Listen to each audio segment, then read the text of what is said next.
This is Fox 5 Local News at 6. Everybody was trying to do whatever they could to get some type of emergency assistance. I mean, everybody was screaming. A daughter's unbearable pain. Her father collapsed right across the street from a D.C. firehouse. She says no one came to help despite her repeated cries for help. Thanks for joining us tonight, everyone. I'm Sean Yancey. And I'm Scott Smith. New at 6, this is 77-year-old Cecil Mills Jr. Now, he died Saturday afternoon in Northeast after suffering a massive heart attack in a shopping center parking lot. The man's daughter says several people ran to the firehouse for help, but their pleas went unanswered. For more than a year now, Fox 5's Paul Wagner has been questioning the D.C. Fire and EMS Department about their delayed response times in the district. He joins us now with the latest. Paul? Well, Sean and Scott, we got a tip today that firefighters assigned to Engine 26 on Rhode Island Avenue didn't run across the street to help a dying man. That tip led us to a home in Northeast. When I knocked on the door, I met a woman named Medric Mills who told me a story that will break your heart. When it's a cardiac case, seconds matter, and they didn't help my dad. You were sad right in front of a firehouse. What do you make of the fact that somebody wouldn't run across the street and help your father? I can't say that on camera. Medric Mills was still in disbelief when we spoke with her outside the family home in Northeast today. I mean, everybody was screaming, hollering at him across the street. Why can't he come? It's not making sense. And that's why I think it was 3 separate people that actually went across to the fire station. Late Saturday afternoon, Mills says she was running errands with her father when he collapsed in this shopping center on Rhode Island Avenue, right across the street from Engine 26.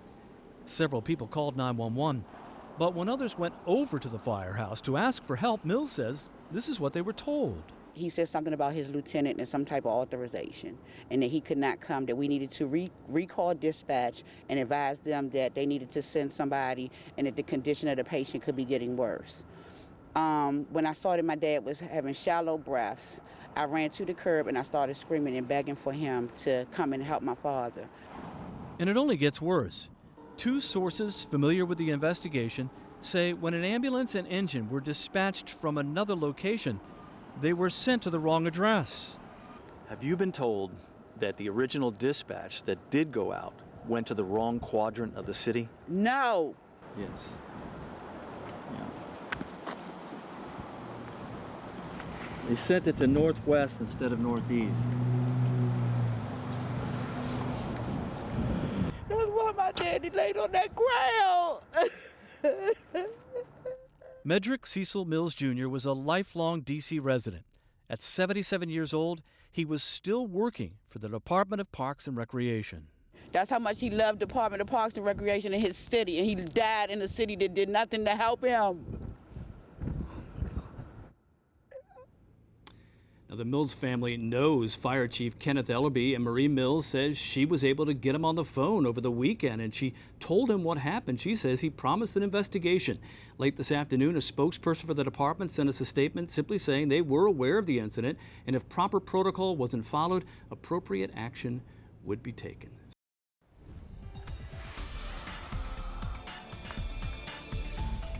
Well, we are following up a Fox 5 investigation into a story you saw last night that's getting a lot of buzz in the district. A lot of buzz indeed. Investigators with the Internal Affairs section of the D.C. Fire Department are trying to figure out why no one came to the aid of a dying man despite pleas for help. We have live team coverage on this story with Fox 5's Matt Ackland following the response from city officials. But we begin tonight with our Paul Wagner. He is live in Northwest. He tells us a full investigation is now underway, with firefighters being interviewed as we speak. Paul. Well, Tony and Laura, there is actually a parallel investigation going on with here at Fire Department headquarters in Northwest. Investigators are trying to learn why the members of Truck 15 never left the firehouse last Saturday afternoon to help Cecil Mills as he lay on a sidewalk suffering from a massive heart attack. The Office of Unified Communications at the same time is trying to understand why dispatchers initially sent help to the wrong location, to a place in Northwest instead of Northeast. Tonight we know the focus of this investigation is centering around a rookie and a lieutenant. When 77-year-old Cecil Mills collapsed in the parking lot of this Northeast strip mall, his daughter Marie ran to his side, while others simultaneously called 911 and ran across the street to the Firehouse for help. But in those frantic moments, no one left the Firehouse, and the people seeking help said they were told to call 911. Everybody was screaming, hollering at him across the street. Why can't he come? It's not making sense. And that's why I think it was 3 separate people that actually went across to the fire station. Sources familiar with the investigation say it took at least 9 minutes for help to arrive, in part because dispatchers originally sent an ambulance to the 1300 block of Rhode Island Avenue Northwest instead of Northeast. Events like this should not, cannot happen in the District of Columbia. It's unacceptable. The D.C. Fire Department initially declined to share any facts of the investigation. But today, the Deputy Mayor for Public Safety, Paul Quander, did. We know we had a very new probationary employee at the facility, and the first response normally is to ask a senior person, and we believe that was done. The question now is, what did that senior person say? What did that person do? Did they follow the protocols and the procedures? When Cecil Mills collapsed across the street Saturday afternoon, there was no engine or ambulance here at the Firehouse. It was just Ladder 15 with 5 firefighters assigned to it, all of them trained as emergency medical technicians. According to the fire department's protocol, if someone comes to the door of the Firehouse and asks for help, you either ring the bells, get on the intercom and announce an emergency, or find the officer in charge. According to sources familiar with the investigation, there are conflicting stories being told, and exactly what happened is unclear. It was appalling and unacceptable on any level. As a provider for over 25 years, I've never heard of that level of just failure. Kenny Lyons is a paramedic and the president of the union representing the civilian EMS providers for DC Fire and EMS. On so many different levels, it's hard to believe. At first, as a human being toward another human being, it's hard to believe. But as a provider who's taken a sworn oath, it's hard to believe that somehow or another it didn't matter. Lyons says the department needs to go in another direction and rethink the way it delivers EMS care in the city. Late this afternoon, I talked to Marie Mills, the daughter of Cecil Mills, and I told her that sources were saying that it took at least 9 minutes for help to arrive. She disagrees with that. She believes it's more like 15 minutes. We also asked if she's heard from anybody in the city, any officials, politicians, anybody from the fire department. She said no. Right now, all she's heard from is Fire Chief Kenneth Ellerby and that initial conversation that we reported on yesterday, and that happened over the weekend. Laura and Tony. Unbelievable story. 77-year-old Cecil Mills died over the weekend when he had a heart attack right across the street from a firehouse, but no one would come to help. Well, tonight we tracked down the lieutenant in charge of that station. Plus, Mayor Vincent Gray says he is furious and is promising to take action. Fox 5's Paul Wagner broke this story 2 days ago. Matt Acklin is here too with growing anger from top city leaders. Paul, we will begin with you.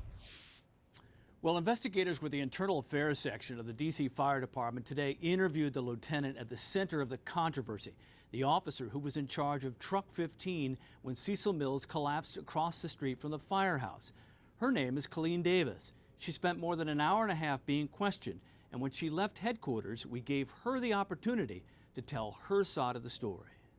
Are you Lieutenant Davis? Can I talk to you about what happened on Saturday? You want to give me your version of events? Why are you covering your face?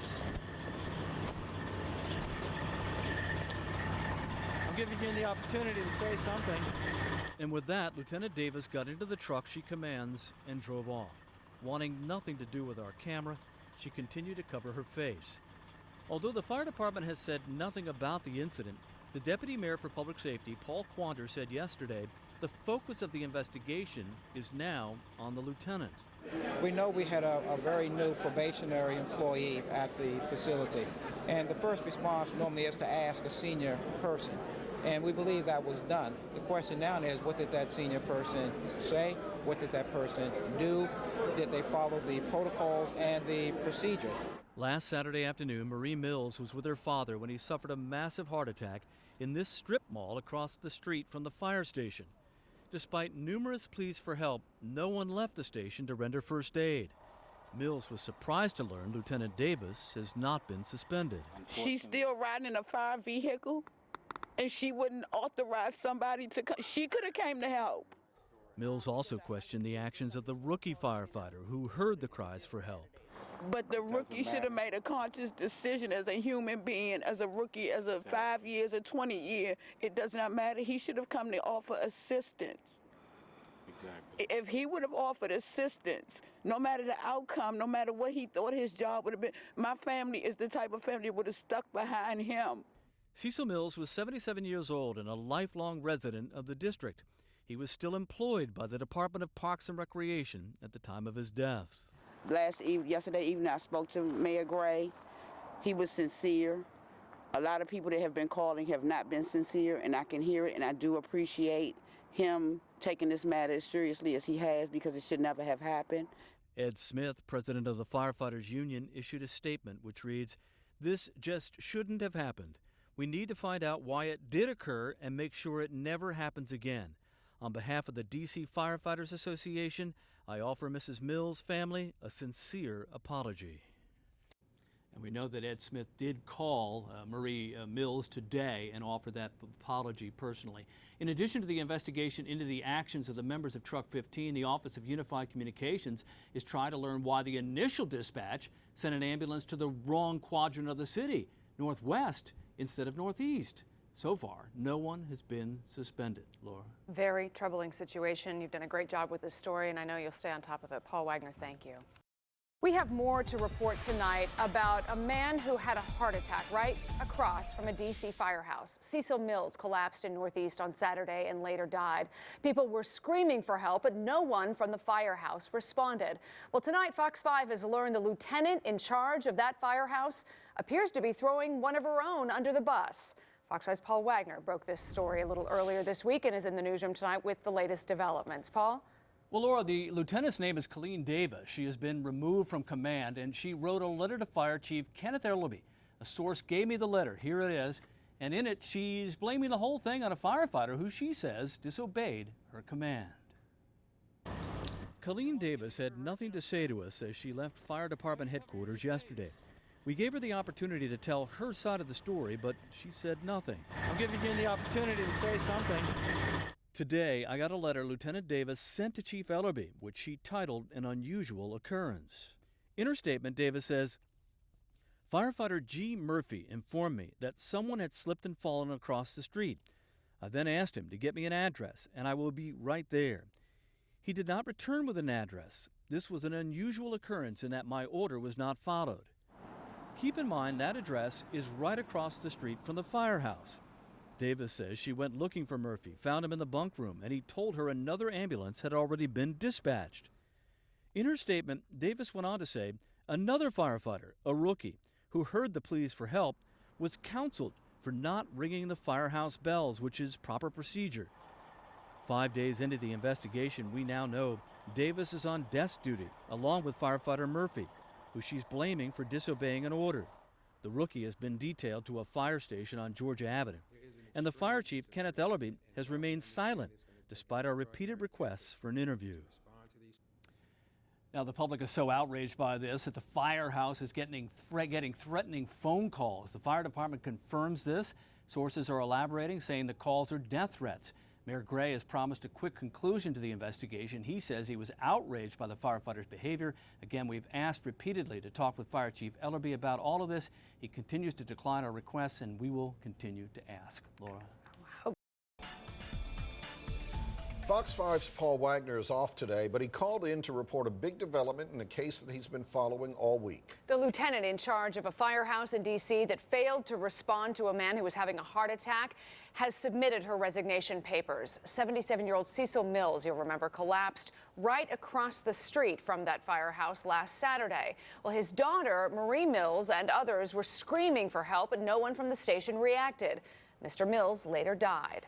The lieutenant's name is Colleen Davis. She was relieved of her command and put on desk duty. She turned in her papers yesterday.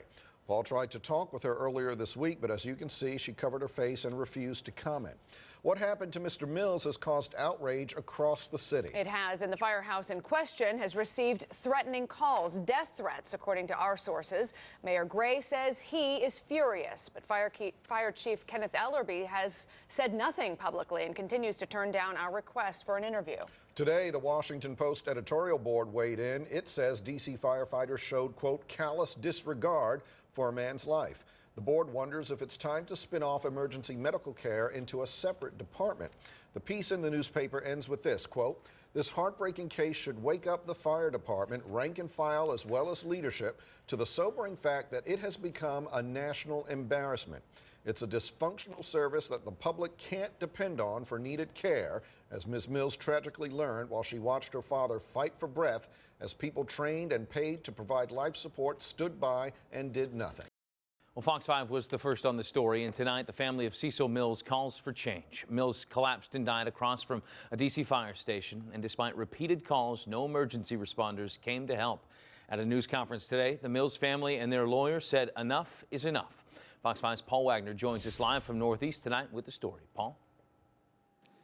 Hi, Scott. We're in the parking lot across the street from the firehouse where Cecil Mills collapsed almost 2 weeks ago. The Mills family came here to address the news media, and they came here with a lawyer. And many of us thought they would come here and announce that they were going to file a lawsuit, and that's not what they did. Instead, they came here and they said that the sea change is needed for EMS care in the city. But in order to do that, the city council needs to change the law so families like the Mills can go to court and make people accountable for what happened here. In addition to that, they said that the firefighters from this station who didn't come over here to help Mr. Mills should be fired.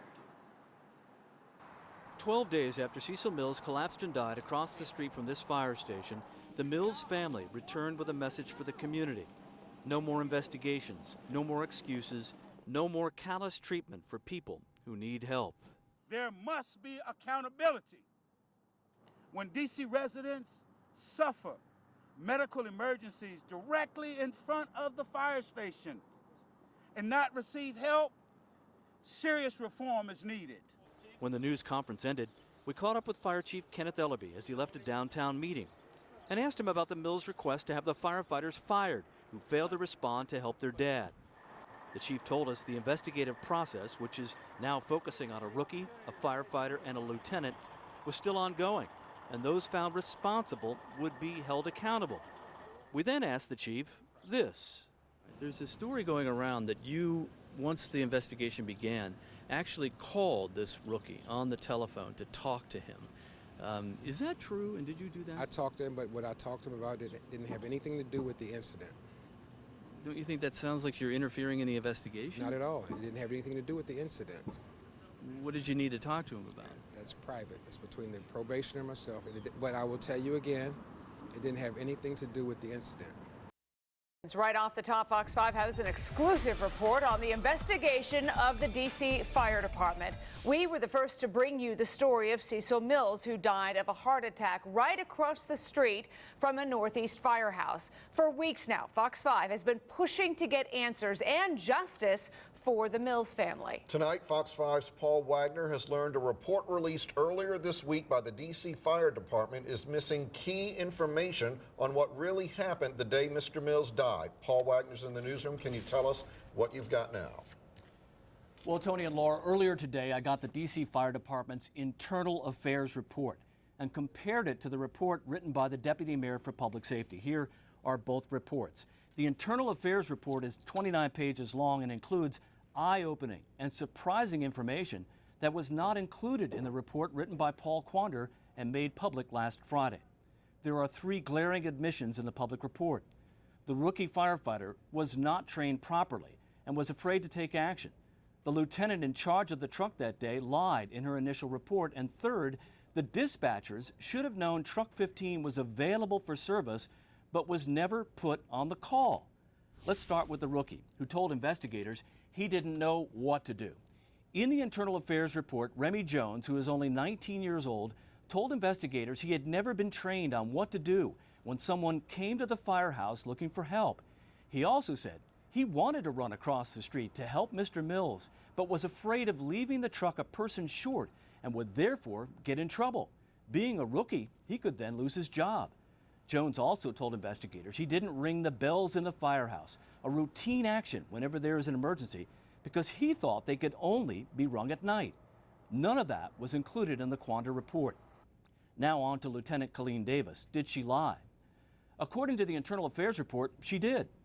In her initial statement, she said, quote, proceeded outside of quarters, meaning the firehouse, to investigate after being told of what was happening across the street. Turns out she admits she never left the building. Lieutenant Davis also told investigators she did not need an exact address, even though she said so in her initial statement. At the end of the interview, Lieutenant Davis told investigators, quote, on this job, sometimes mistakes are made. It happens. And finally, Truck 15, in that same firehouse, was recommended to respond but was not dispatched. That part is brand new, and again, not included in the public report released by Deputy Mayor Quander. Why didn't dispatchers at the 911 center put Truck 15 on the call? The report says the computer-aided dispatch noted Truck 15 was in service and in quarters directly across the street from the incident and recommended the truck be placed on the call 3 different times, but it never happened. Why? We don't know. That part is not explained.